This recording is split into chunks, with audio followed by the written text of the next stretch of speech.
Welcome back. This is Talk Time. Nigeria's inflation is at a 3-year high, hitting double digits.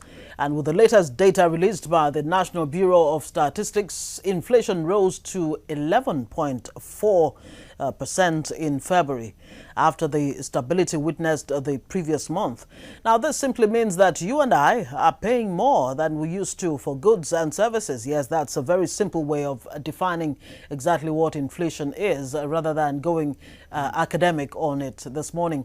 Renowned economist Henry BOYO is in the studio to talk inflation. Good morning to you, and nice to have you. It's always a pleasure. Of course, well, inflation has entered the double digits. That which we feared the most has, it seems like it has, come upon us right now. It is, it is rather unfortunate that inflation has remained unrestrained in Nigeria. In reality, in successful economies everywhere, inflation should not normally be more than 2%. Okay, and that's for a very important reason. If inflation is, for example, above 10%, it means that all income earners would lose possibly about 50% of the purchasing power of their incomes every 5 years. And if it goes beyond 10%, as it has done, and there still appears to be no expectation that it would be restrained, or that it would not still continue to spiral, then we must be very concerned that we will have very dissatisfied labor force. Indeed, everyone who earns a static income would be in distress at the end of the day if inflation continues to rise well beyond 11.4% that the NBS has stated. Okay, let me at this point introduce my guest, Ken, if he's on the line from London. Good morning, and good to have you on the show this morning. Good morning. Thank you for inviting me. Yes. Are you really concerned about the double digits, that the inflation figure now stands at 11.4, 11.7 according to some reports? What exactly, Mr. BOYO has said he's concerned about the, lack of measures in place. I did hear that, in your opening remarks there. The CBN has tried so many measures, to make sure that the inflation rate does not go beyond the single digit. But here we are, 11.4. Yeah, I'm very concerned that the inflation figure has gone up to 11.4%. But I do know that in the next quarter, it might come down around 10.7, 10.8, because when these are the projections, the forward projections, that it will come down slightly. But even then, to be in double digits is a major concern. But we need to recognize some of the key factors that pushed up this inflation figure. Was the petrol price, also you had the rise in the electricity tariff. And then also generally there was a general increase in food prices, not because those food prices were imported, but they had transportation costs and all that impacting on those food prices. So I know that fuel comes in slowly, and then I don't think there will be anything about the electricity price, because there has been agitation, but I can't see them trying to do anything about it. We will still remain on double digits for quite a while. But you saw the meeting of the Monetary Policy Committee, and the way they responded wasn't even likely to, because they are attacking it in the wrong direction, because they go and then push up the monetary policy rate in response. I didn't think there was going to do anything. But those liquidity on the banking side, I accept that, because when they have delivered 1.2 trillion naira into the intervention fund, And it's likely they should claw back some of the liquidity from the commercial banks, because when they gave them 1.5 trillion in response to the TSA implementation, then they were told to lend to the real sector, and they didn't. They were developing coal feed because they were being hit in various oil exposures. So it's going to be trying times ahead. Mm-hmm.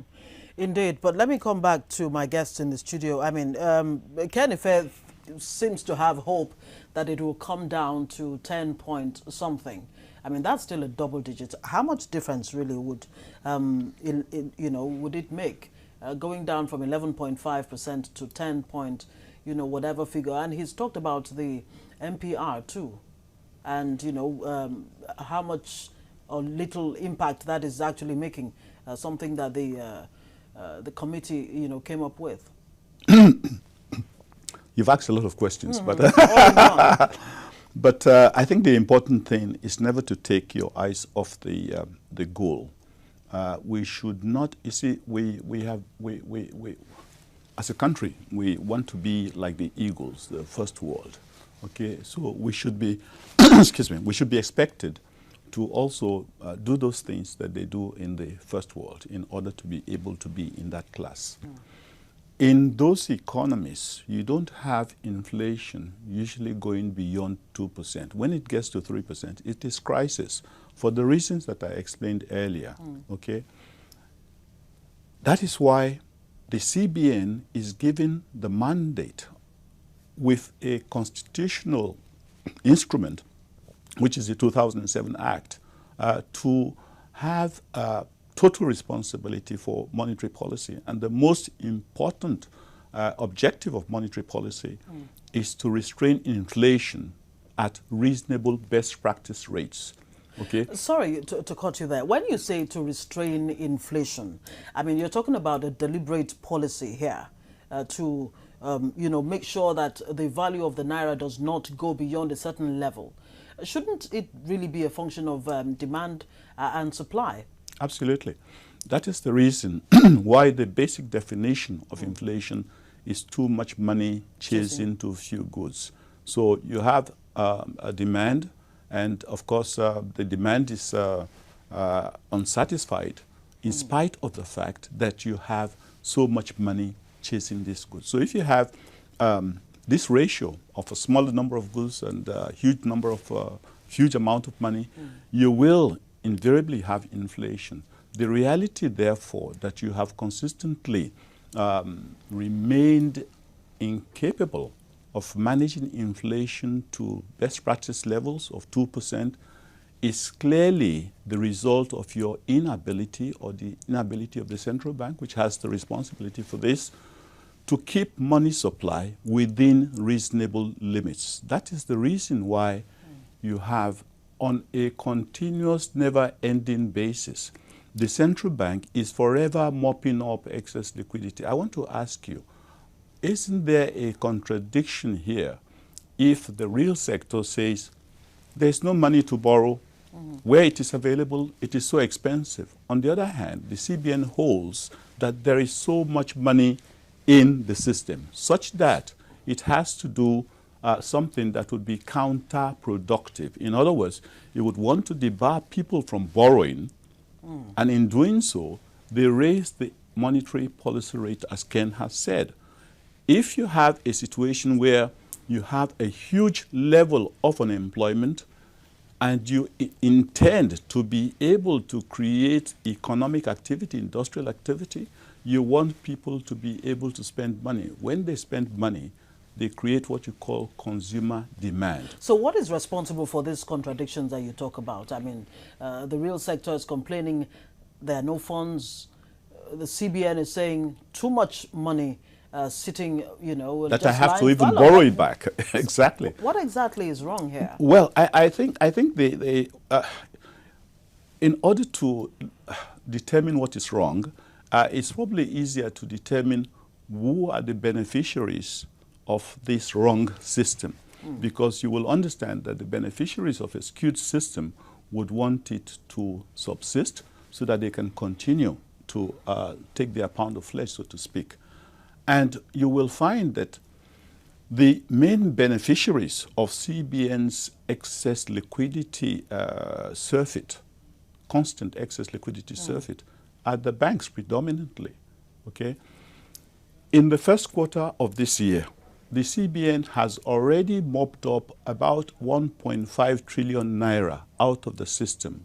In other words, instead of making money available to the real sector so they can borrow cheaply and create jobs, instead, the CBN would prefer, because of the fear of inflation, to take out this money and restrain people from borrowing the money. And So if they have to borrow, yes, then they would have to be very cautious, because with an MPR of 12% to the banking community, it means the banks are forced to lend to the real sector or to their borrowers at over 20%. So at the end of the day, the same liquidity that drives inflation, that makes inflation uncontrollable, is also responsible for the high cost of funds that make it totally impossible for Nigerian goods to be competitive. In what way really do the banks benefit from, you know, this? Excellent. That's a good question. Yes. In what way do they benefit? Wouldn't you be happy to have somebody provide you with surplus funds on one hand, to put funds in your hands on one hand, and then for the person to turn around and say, "Oh, my dear, how come you have too much money in your hands? If I leave it in your hands, you will spend it and create inflation. So let me take it from you." And they take it from you and borrow it from you and pay you interest. Okay. Meanwhile, the banks have surplus money. You will recognize on very many occasions that the central bank itself would complain. The banks have money. We have given them money. We have made available money for them to lend, but they don't lend to the real sector. But what they don't tell you is that because the banks don't lend to the real sector, the CBN steps in place of the real sector and says, "Don't worry, banks, I'll borrow this money from you and keep it and still pay you 10, 11, 12%. And you ask me that who benefits? In this regard, the banks make over 500 billion every year as interest charges on funds that are kept idle by the central bank. And indeed, all three central banks in the past, bank governors in the past, have lamented this same thing. I remember Sanusi, the president governor of Emma of Kano, once said something like, "Isn't it a wonderful business model we have for the banks? We put money in their hands and then we go back and lend it back, and we worry why they don't lend to the real sector." Who wouldn't want to earn such easy money? Indeed. Okay, we've reconnected with Kenny Fair, an economist on the line from London. I'd like you to weigh in on what Mr. Henry BOYO has just said concerning the seeming collusion on the part of the banks, you know, as represented by the Central Bank of Nigeria in, you know, the situation that we have on our hands right now. Okay, I just wanted us to take a little backseat, because now you're not going to think about there's a cost push inflation and there's a demand pull inflation. There's an extent to which the cost parameter has actually affected the inflation figures, as I've tried to explain before. You know, giving some of the indices. Now, what concerns me the most is that we are in recession, and there's no greater time to push down inflation than in recession. You cannot have inflation rising when you are facing recession, because that becomes stagflation. And, you know, if you look at America and Europe and all the other economies that were fighting recession, they are on 0 to 1% interest rates, and also their inflation figures are very, very low, well under 2%. So then you cannot have too many things are moving in the opposite direction in our economy in relation to the recession. One is that unemployment is going up, the borrowing is going up, the inflation is going up, the interest rate is going up. All this should be trending down, not going up. You know, that's number one. Then number two is two decisions that were taken by the Monetary Policy Committee. One I agree with, the other one I don't agree with. The one that I agree with is sucking back liquidity from the central bank, because When the TSA took away 1.2 billion from the bank, those federal government deposits, the bank screamed on liquidity. So the Monetary Policy Committee reacted twice. Said they reduced the CRR ratio, the cash reserve ratio from 31 to 25%. They're losing nearly 740 billion for them. Then they reduced it again in subsequent meeting to 20, releasing 840 billion. So altogether they had about 1.5 trillion liquidity. But there was an injunction, please lend to the real sector. And they didn't. I didn't see any evidence that they were, because they already developed currency because of all the pressure that they were having from the oil exporters. So now, it was legitimate. And even if they had lent to the private sector anyway, it would have been over 20% interest rates anyway. So, but now to have sucked back some of that money and then release it back to the intervention fund means that you can actually lend a single digit. So it's actually more advantageous. And you don't have to use commercial banks for all that lending. If you're lending to MSMEs, then you can use microfinance banks, use commercial banks, you use a mixture of lending instruments to reach them. So that is even more advantageous, because you can target money, you can target and really sell some of them for particular sectors and all that stuff, as long as it's an intervention fund. So I supported that, because the banks have not learned any lesson. But then the second point that I didn't agree with is to simply push up the monetary policy rate, just because the inflation figure has ticked up. I think Syria that fits in into the whole calculus. And I thought that could even do more damage.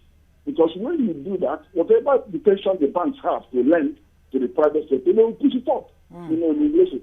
And it doesn't actually help the yields, because the yields on securities are high.